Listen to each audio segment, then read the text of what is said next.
Hello, welcome to the IR Magazine and Corporate Secretary ESG Integration Forum. I'm delighted to be joined here by Rosanna Burcheri, Portfolio Manager for Artemis Investment Management. Rosanna, great to have you here. I've got a few more questions about the ESG space for you in light of some of the discussions we've been having today.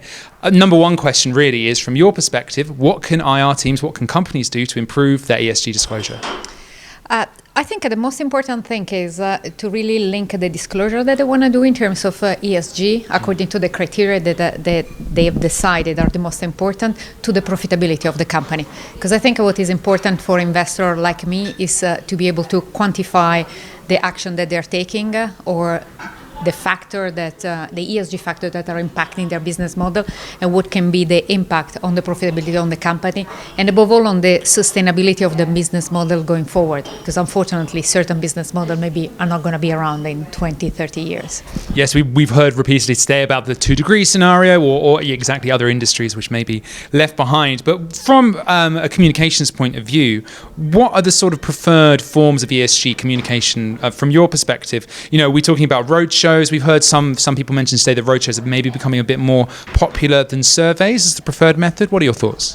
I think you don't need a specialist ESG sort of roadshow like you have a fixed income or equity. I mean, it can be integrated both in the equity roadshow or the fixed income roadshow, just to make sure that both the equity investor and the fixed income investor are aware of all these ESG factors that are impacting the business model. I think what is also important is use the website as really the forum to put out all the information that you want to be, because that's for us, for investors, is really the first window of access of information.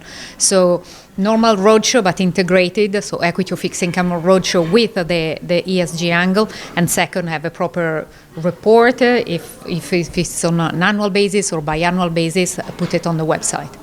Some easy steps there to start with. And finally, we've talked about IRs and the corporate communications responsibility to the external world. When we're talking about maybe some of the duties they have to inform internal stakeholders, I'm thinking particularly of directors. What are some ways in which you can best, from your perspective, best educate them, best brief them for talking to ESG-focused investors?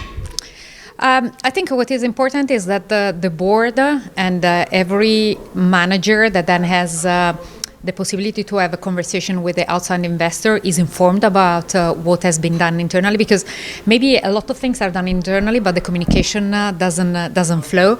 I don't think you need an ESG sort of investor relation. I mean, it's the job of the investor relation make sure that the communication flow, and above all, make sure that the board is up to speed, because it can happen that investors have access to the board for some strategic decision, and it's up to the board to make sure that they are up to speed with the ESG agenda of the company, and they're able to communicate also to investor.